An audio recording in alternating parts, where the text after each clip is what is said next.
for a fact. Don't go off track from the destination, the route. Otherwise we will be unsuccessful.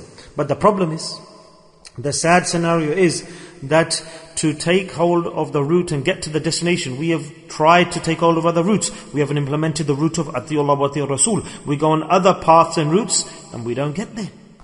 So why is this? Because our nafs doesn't allow us to follow the path, and nor does shaitan leave us. Our self, our nafs and desires doesn't allow us to follow the path to the destination. The shaitan detracts us. Everyone says, I'm fine, I'm totally okay. Even though we don't see Atiullah and Atiur Rasul in that person's life, he says or she says, I'm fine. Let's just look at one part of our life. Allah Ta'ala has given us hukm, orders to implement deeds. Are we doing those? No.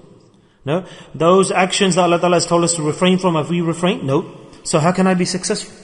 How can I say I'm successful? Or how can I say I'm okay, just leave me? It's difficult. So I am inviting Jahannam towards me. So the consequence, the result is that we need to first make that strong intention and determination that I want to attain success in the hereafter no matter what.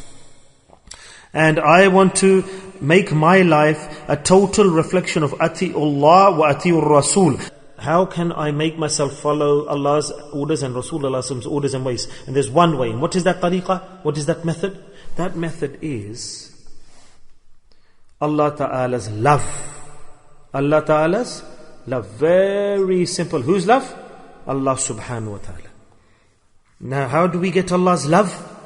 How do we turn it? That all the other desires and loves, you can say, or attractions, we need to suppress and allow Allah Ta'ala's love to overwhelm. Everyone Muslim, every believer has love for Allah. Everyone who recites the kalama has love for Allah. Who is it that doesn't have love of Allah? Everybody has love. But, do we have the love on that level, that scale, that when Allah's ahkam comes, that we accept and implement? And if problems around us, issues, distress, then the love of Allah doesn't care about those things. It's just like obstacles on a journey. You got to get around them, over them, beyond them, below them. Because the love of Allah, that is ongoing forever. And if we put that love of Allah, if we create that in our hearts and it comes into our hearts, then alhamdulillah, praise be to Allah. No power of the dunya can prevent that individual to ponder about Allah, His status, His glory, His power, His jamal, His beauty, His kamal, everything. It should become solid and be revised in the heart. فَاتِرَ السَّمَاوَاتِ وَالْأَرْضِ. All of the praises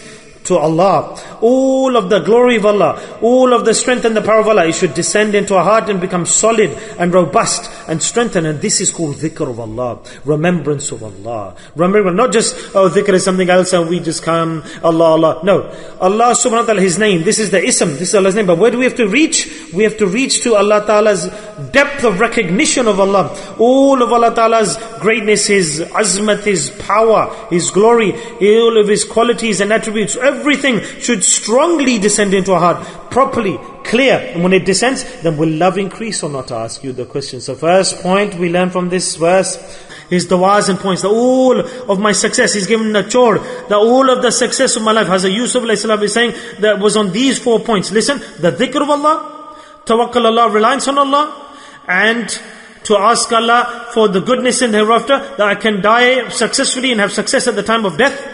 Khatama bil Iman. And 4th, Sohbah, company of the righteous. He was the Nabi, the Prophet of Allah. And he left 4 messages with us for this ummah, Muslimin, that obtain this, alhamdulillah. The dhikr of Allah, you do it, love of Allah will come in your heart. When the love of Allah comes in your heart, you will rely and trust on Allah. When trust in Allah will come, you will never go towards haram, and you will go towards the hukm, the order of Allah.